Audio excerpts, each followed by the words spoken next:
Ça me permet de faire un lien avec un point important qu'on va voir au cours de cette intervention, qui est l'importance du langage et de se donner le droit face à ce que j'appelle les coups de force sémantiques de la novlangue de l'économisme, de réhabiliter un certain nombre de mots-clés. Et à l'époque où je conduisais cette mission, j'avais travaillé beaucoup sur la question des indicateurs, sur la critique du produit intérieur brut, sur la recherche d'autres indicateurs. Donc j'avais beaucoup travaillé une autre approche des chiffres. Mais plus j'avançais dans cette mission et plus je me disais, au fond, il y a une voie qui est à la fois plus directe, plus radicale, au sens d'aller à la racine des problèmes, c'est de passer par le langage et de se donner le droit de revisiter un certain nombre de mots-clés. Et je l'avais fait j'avais commencé par la richesse, en disant la richesse, c'est qu'est-ce qui compte le plus, à la fois qu'est-ce qui compte au sens écologique, au sens biologique, ce qui nous permet de satisfaire nos besoins vitaux, mais aussi qu'est-ce qui compte parce que nous sommes des êtres humains et par exemple la demande de sens, la demande de reconnaissance sont des éléments fondamentaux de ce qui compte dans nos vies. Il y a une façon très simple de le vérifier. Vous prenez n'importe quelle assemblée, vous proposez aux personnes présentes de prendre ne serait-ce qu'1 à 2 minutes autour de la question « Qu'est-ce qui compte le plus dans ma vie ?» Et puis, quels sont les mots-clés qui sont associés. Quels que soient les milieux, les générations, les secteurs géographiques, etc., quand on fait l'exercice, régulièrement, quelqu'un dit « Tiens, c'est curieux, on n'a pas parlé du pognon ». Ou quand on en parle, c'est in fine et en précisant que ça ne peut être qu'un moyen et pas une fin, etc. Et donc quand on pose ensuite la question, non pas de qu'est-ce qui compte, mais qu'est-ce qui se compte, ben, évidemment là, on a un décalage souvent abyssal et on est confronté à la question pourquoi a-t-on des systèmes d'évaluation qui sont à ce point infidèles à la réalité de la richesse, que ce soit la richesse écologique, que ce soit la richesse humaine, puisque ce sont les deux sources de la richesse. C'est la même chose pour le mot valeur. Valeur, en latin, ça veut dire la force de vie. C'est pour ça que si on l'exprime sur le plan physique, on va parler d'un corps valide. Si on l'exprime sur le plan psychologique, on va parler d'être valeureux. Si on l'exprime sur le plan éthique, on parlera des valeurs, etc. Et on comprend bien que la logique de la force de vie est un élément déterminant. Donc une valeur ajoutée, normalement, c'est un supplément de force de vie. Mais inversement, si vous transformez la valeur force de vie en value for money, si vous ne considérez comme n'ayant de la valeur que des activités qui s'expriment en termes monétaires, vous avez à la fois une logique réductrice et aussi une logique mensongère. Une logique réductrice parce que toutes les valeurs force de vie, les valeurs écologiques pour l'essentiel, une bonne partie des valeurs humaines ne vont pas s'exprimer sous forme monétaire, et donc du coup elles vont être considérées comme sans valeur. Ça c'est la partie réductrice, et la partie mensongère, c'est que vous avez quantité de destruction de force de vie qui, au lieu d'être enregistrées dans des pertes, vont être enregistrées positivement parce que les flux monétaires qui auront été liés à des accidents, à des pollutions, à des nuisances de nature diverses, ont généré des flux monétaires de réparation, de remplacement, d'indemnisation, etc. Quand j'avais fait le rapport sur la richesse, on était peu de temps après le naufrage du pétrolier l'Erika qui avait souillé les côtes bretonnes, et un des chapitres, je l'avais intitulé « Le paradoxe de l'Erika », parce que vu du point de vue du produit intérieur brut, du fameux taux de croissance sacralisé, c'était le naufrage du PIB qui contribuait à faire de l'Erika. Malheureusement.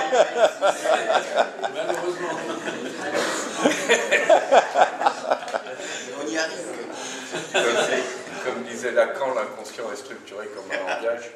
Rachid Dati a dit la même chose, mais d'une façon différente. Donc, c'était l'ERICA, parce qu'il fallait le remplacer, que ça allait faire fonctionner l'industrie pétrolière, etc.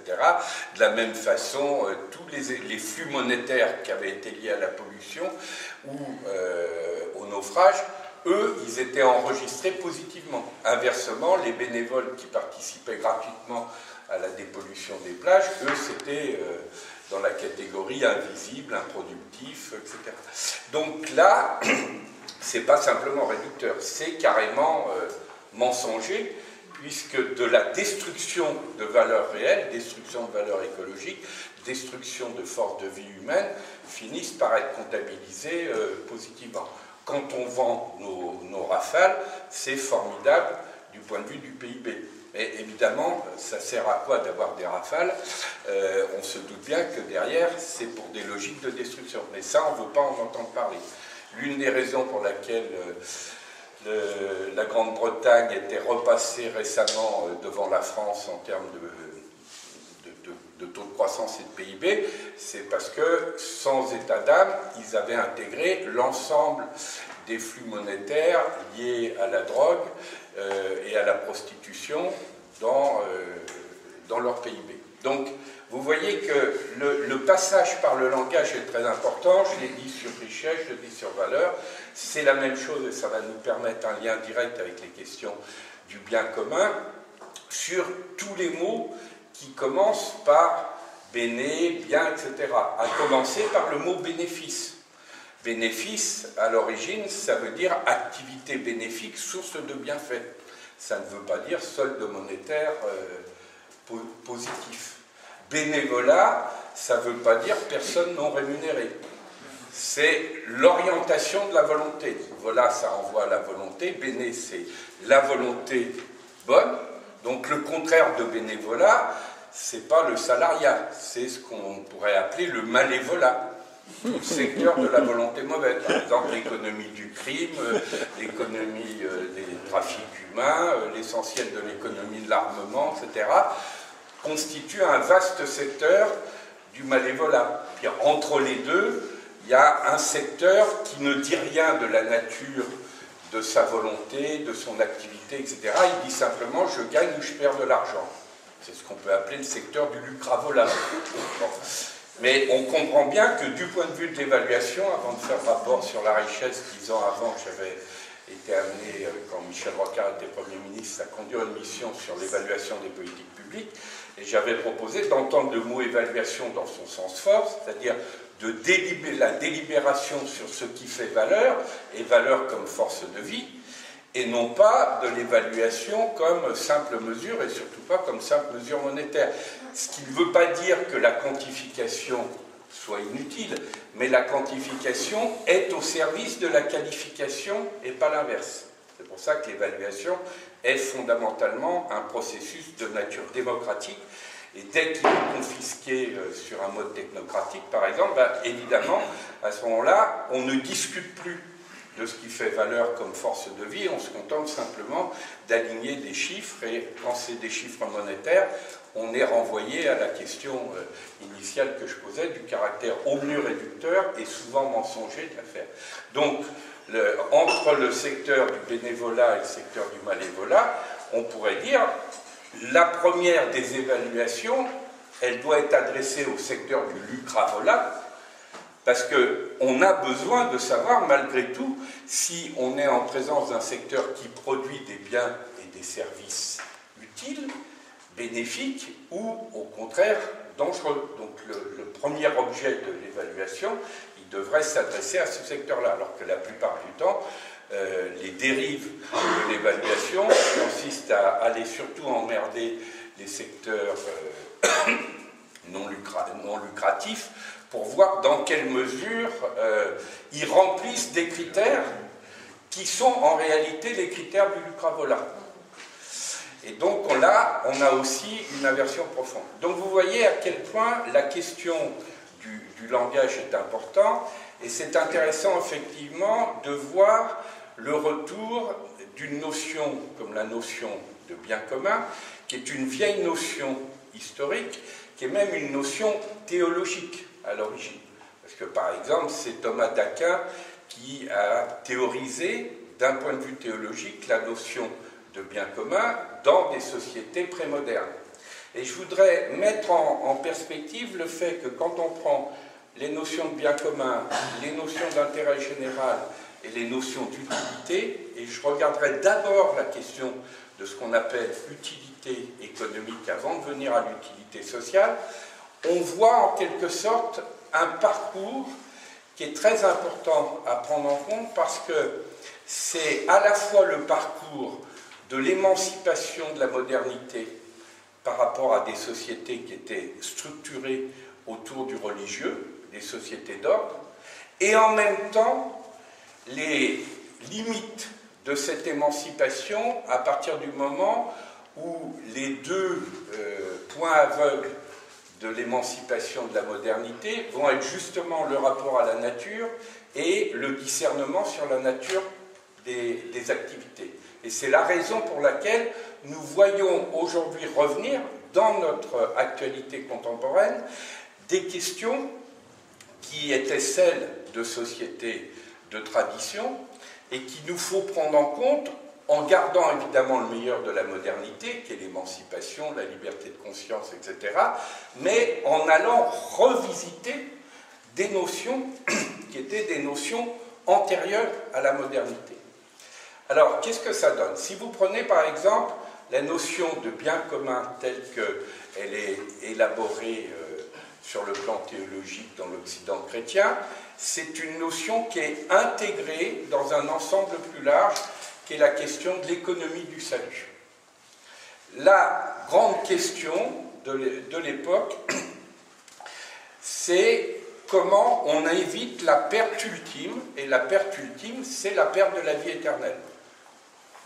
Tout le monde croit dur comme fer à l'au-delà, y compris jusqu'à la fin du XIe siècle, l'au-delà est structuré de façon binaire, enfer ou paradis.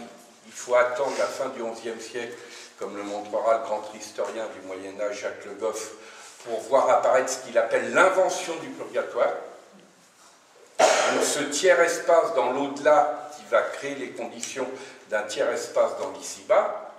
Mais tant qu'on n'a pas ça, eh ben, la seule question importante de l'ici-bas, qui est souvent une vallée de larmes, qui ne dépasse pas une trentaine d'années, etc., c'est comment on évite de se louper dans la vraie vie qui est la vie éternelle. Donc c'est ça l'économie du salut. Et les indicateurs de richesse de l'époque, c'est la comptabilité du salut. Et la comptabilité du salut, il y a les bénéfices et les pertes. Mais les bénéfices, c'est les activités bénéfiques, sources de bienfaits, qui vous mettent sur la voie du salut. Et les pertes, c'est ce qui risque de vous conduire à la perte ultime, qui est la perte de la vie éternelle, la damnation.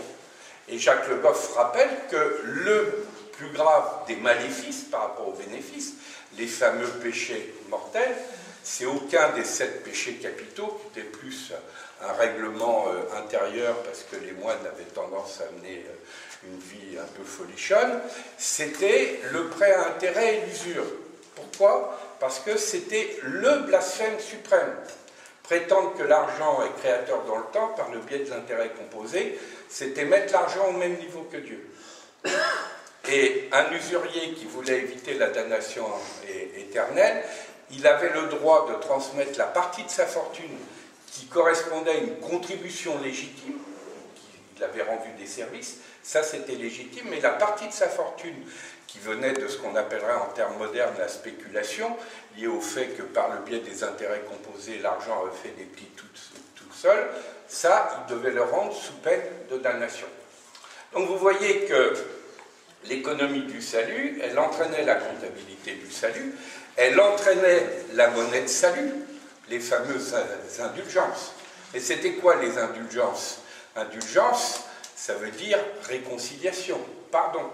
C'est-à-dire, dans l'économie du salut, le rachat des péchés se faisait par le pardon. Alors, évidemment, tout ça était complètement contrôlé par le religieux, et du même coup, quand est arrivé les éléments de préparation de ce qu'on a appelé ensuite les temps modernes, avec la Renaissance, etc., vous avez eu un double mouvement qui s'est créé pour s'émanciper du religieux. Et là, le terme d'intérêt général, qui va être créé pour l'essentiel sur le plan théorique par Rousseau, mais qui est en lien avec le thème de la volonté générale, apparaît comme un terme clé pour se substituer à la notion de bien commun et de sortir d'une société où le bien commun, mais aussi toutes les activités bénéfiques, nuisibles, etc., sont définies par l'ordre religieux. Donc, pour s'émanciper du religieux, et là on rentre dans la modernité, comme le religieux tenait tout, il tenait la nature, il tenait l'éthique, le droit de décider du bien et du mal, etc. C'est là que, avec l'ossale, peut-on dire, des sociétés d'ordre tenues par le religieux, on va avoir deux gros bébés qui vont être largués avec cette ossale, qui est d'un côté le bébé écologique, le rapport à la nature, et de l'autre côté le bébé éthique, la question du discernement sur le bénéfique et le nuisible. Parce que qu'est-ce qui va se passer? Comme le religieux tient la nature, l'un des moyens de l'émancipation, c'est de désacraliser la nature. C'est Descartes. La nature n'est plus un ensemble sacré lié au divin, c'est une ressource que l'on va dominer, maltraiter éventuellement, etc. Mais en tout cas, une ressource chosifiée. Celui qui dira avec une extrême brutalité, beaucoup plus que Descartes, c'est Bacon qui dira, et vous allez voir à quel point il y a un lien entre la posture anti-écologique et la posture machiste, il dira « La nature est une femme publique, il nous faut la plier à nos désirs ». Et donc, on voit bien que le premier acte pour sortir de sociétés tenues par le religieux, c'est la chosification du rapport à la nature. Et le deuxième élément, ça va être effectivement, et c'est pour ça que progressivement c'est l'économique qui deviendra le vecteur d'émancipation prioritaire de la modernité, parce que passer de la notion de bienfait et de perte au sens étymologique, mais qui renvoyait à l'économie du salut, à la comptabilité du salut, etc., et en disant les bénéfices et les pertes, c'est plus ça du tout. Les bénéfices et les pertes, c'est beaucoup plus simple, c'est qu'est-ce qui gagne de l'argent, qu'est-ce qui perd de l'argent. Donc évidemment, énorme avantage, on s'extrait là aussi de la domination du religieux. Mais énorme inconvénient, deuxième bébé qu'on largue avec l'eau sale du bain des sociétés d'ordre, c'est tout le discernement sur la nature des activités. Je ne me préoccupe plus de savoir si elles sont bénéfiques ou nuisibles, si elles risquent de concourir éventuellement à la perte des êtres humains, je me préoccupe uniquement de savoir si elles rapportent ou elles ne rapportent pas de l'argent. On comprend bien que pendant tout un temps, tout ceci a généré de formidables potentialités qui étaient complètement limitées par des sociétés d'ordre tenues par le religieux. C'est vrai de l'histoire en ce qui concerne nos sociétés, mais il suffit de regarder des sociétés théocratiques, et on en a plusieurs aujourd'hui, y compris les fondamentalismes religieux, pour voir effectivement à quel point la chape de plomb peut peser et le fait que ça libère énormément de potentialités quand on s'en libère. Seulement, le prix de cette affaire, c'est que le discernement sur la nature des activités passe à la trappe. Et la plupart des grandes questions contemporaines, en tout cas c'est celles qui sont apparues avec force depuis Rio, mettent en évidence qu'on ne peut plus continuer à se contenter d'un système d'information qui est le système d'information monétaire et qui ne nous dit rien sur la nature bénéfique ou nuisible de nos activités, notamment de nos activités économiques. Mais donc vous voyez, ce qui est intéressant avec le concept d'intérêt général, c'est qu'il va sortir du religieux. Chez Rousseau, la notion d'intérêt général va être liée à un autre concept clé, qui est la notion de volonté générale. Mais la volonté générale, c'est un concept qui est assez particulier, puisque d'une certaine façon, c'est la volonté générale du peuple en tant que peuple et en tant qu'il est assemblé en tant que peuple. C'est-à-dire que les conditions à réunir pour qu'il y ait vraiment volonté générale sont extrêmement difficiles à réunir. Et au passage, c'est l'un des problèmes dans la tradition de Rousseau, on n'est pas dans une logique de séparation de pouvoir. On reste dans une logique où il y a un souverain unique, mais on passe du souverain unique qui était le monarque, qui était lui-même de droit divin, à un autre souverain unique qui est le peuple. Et le peuple dans sa volonté générale.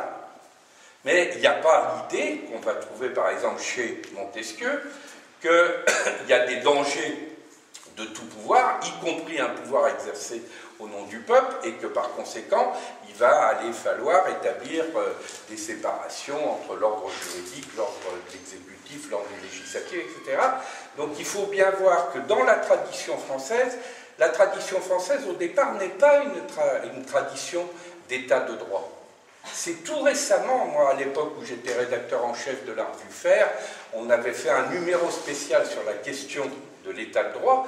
On était dans les années 77, vous voyez, c'est pas si vieux que ça, et on s'était rendu compte à quel point cette notion d'état de droit était en fait profondément étrangère à la tradition française. La tradition française, avec Rousseau, elle reste marquée par l'idée du passage à un souverain unique. Simplement, cette fois, le souverain unique, c'est le peuple, mais il n'y a pas de séparation à l'intérieur même de ce pouvoir. Et donc, vous allez retrouver ça dans le fait que l'intérêt général, vous avez toutes les peines du monde à trouver une vraie définition de l'intérêt général. C'est un concept qui est indicatif, comme aurait dit Althusser, mais malgré tout, tous les éléments de service public, de domaine public, toutes les catégories, vous pouvez reprendre ça sur Wikipédia, c'est très bien décliné, sont toutes référées à l'intérêt général. En particulier, la question des prérogatives de puissance publique, qui sont dérogatives du droit commun, donc c'est quelque chose de tout à fait fondamental. Donc on a une espèce d'énorme machinerie qui repose sur un concept relativement flou, qui lui-même avait comme principal intérêt de sortir de la notion de bien commun qui était trop marquée par le religieux, mais qui est auto-référencé et qui fait qu'à la fin, concrètement, ce qui est intérêt général, c'est l'intérêt général qui est décrété par la puissance publique. D'où la critique marxiste, sur dire oui, mais ça ne veut rien dire du point de vue intérêt général, si c'est un État bourgeois qui est détenu par des classes au service de leur intérêt, mais aussi la critique libérale, qui est de dire au nom de quoi une catégorie d'acteurs, une espèce de nomenclatura, prétendent définir ce qu'est l'intérêt général. Et puis surtout, et ça va m'amener à mon troisième point sur la question de l'utilité, la fragilité de cette notion d'intérêt général qui devient essentiellement auto-référencée pour définir des droits de puissance publique, mais avec une relative fragilité du point de vue de sa légitimité, eh bien, elle va ouvrir un champ dans lequel va s'engouffrer l'économique proprement dit. Après le religieux, on a une tentative, mais une tentative relativement brève dans l'histoire des sociétés, où on essaye de passer par le politique, donc par l'intérêt général, et à cause de cette fragilité de la notion d'intérêt général qui renvoie lui-même à la notion de volonté générale, qu'est-ce qui est le plus simple? Eh bien, c'est effectivement de repasser par l'économique, parce que l'avantage de l'économique, justement, c'est qu'il s'abstrait de la question du discernement, et il s'abstrait aussi de la question qui détermine ce qui est bénéfique, ce qui est nuisible, etc. Et là, par exemple, le bouleversement introduit avec la notion d'utilité, notamment dans le traité d'économie pure de Walras, est très significatif, puisqu'il assume le caractère amoral de la notion d'utilité économique, puisque la notion d'utilité économique chez Walras, je cite à peu près textuellement ceci, c'est l'utilité économique du poison recherché par l'assassin est aussi utile, voire plus utile, que l'utilité économique du médicament recherché par le médecin. Alors, Walras est tout à fait conscient de la gravité de son propos. Donc, il précise bien, il dit, dans le cadre du modèle économique, et il ne prétend pas que ça vaut sur tous les ordres sociaux, etc. C'est même d'ailleurs une des raisons pour lesquelles Walras, en quelque sorte terrifié par la logique intérieure de cette approche, sera sur le plan pratique quelqu'un de très radical, partisan de la socialisation des terres, ça sera un des premiers théoriciens de l'économie sociale, etc. Mais quand il raisonne ce qu'il appelle l'économie politique pure, il en arrive à absolutiser cet amoralisme de l'économie qui va de pair, comme je l'ai montré tout à l'heure, avec la rupture du lien avec la question écologique, et de dire, ben oui, le seul critère, c'est de savoir est-ce que ça gagne ou est-ce que ça perd de l'argent. Donc si le prix qu'un assassin est prêt à mettre sur un marché pour se procurer le poison est supérieur au prix que le médecin va mettre pour se procurer le médicament, eh ben, on va dire que l'utilité économique du poison est supérieure à celui du médicament. Donc vous voyez, ça va très loin et on arrive à ce moment-là à ce renversement qui correspond à notre époque actuelle, qui est que la modernité, elle a rempli des fonctions évidemment très importantes, la liberté de conscience, l'individuation, la sortie des sociétés à dominante religieuse, les droits humains qu'on a pu fonder sur le fait qu'il y avait des êtres singuliers qui étaient détenteurs de droits. Dans ces droits humains, un curseur tout à fait fondamental qui est celui des droits des femmes. Donc tout ça, c'est des éléments absolument fondamentaux.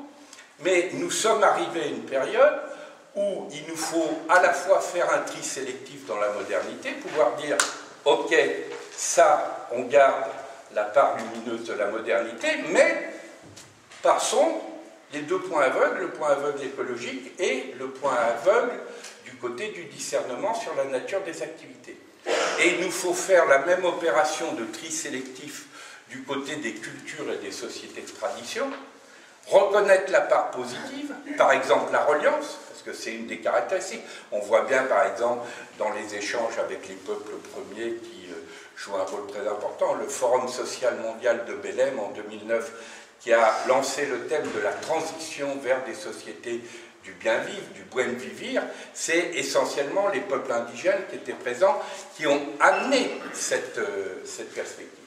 Et donc, dans cette perspective, la reliance joue un rôle tout à fait fondamental.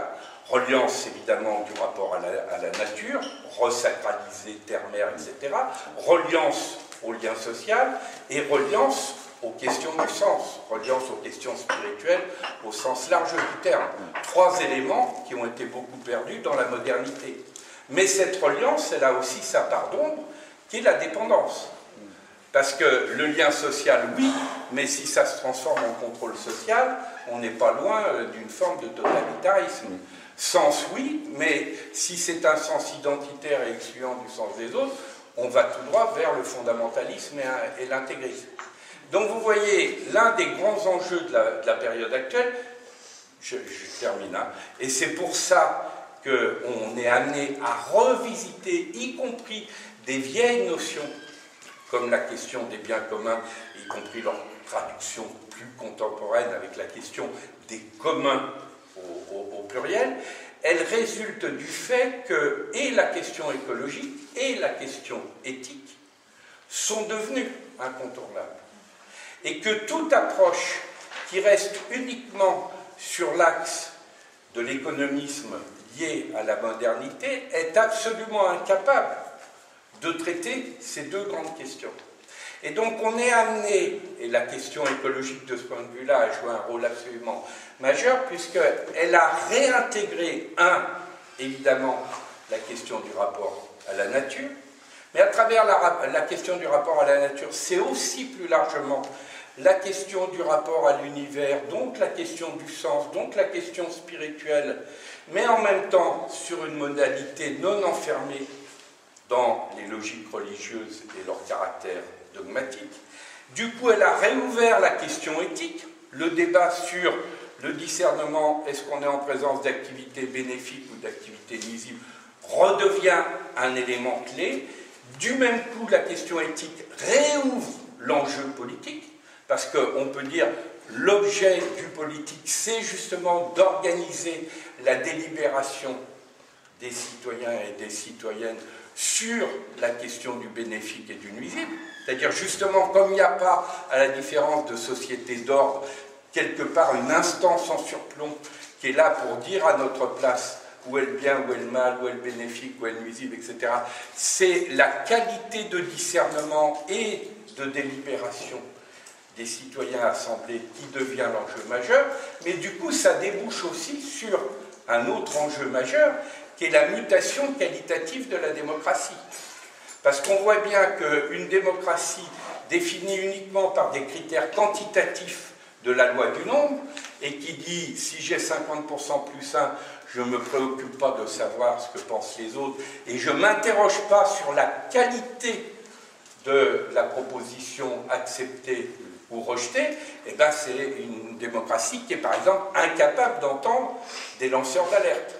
Donc vous voyez que la réintroduction du débat sur ces notions, y compris en allant revisiter des éléments lointains dans l'histoire, tels que les biens communs, et en voyant quelle est la part de ces traditions qu'on peut réutiliser en gardant les acquis de la modernité, mais en repérant les points aveugles de la chosification, deviennent des éléments tout à fait fondamentaux et passionnants, et les seuls éléments qui permettent d'ouvrir des perspectives positives, c'est-à-dire des transitions qui ne sont pas simplement des transitions de nature énergétique, mais plus fondamentalement des transitions vers des sociétés du bien vivre. Et la question à ce moment-là du bien vivre, c'est la question contemporaine en quelque sorte du bien commun, mais vue dans une perspective démocratique et qui inclut le meilleur de la modernité, et évidemment pas dans une perspective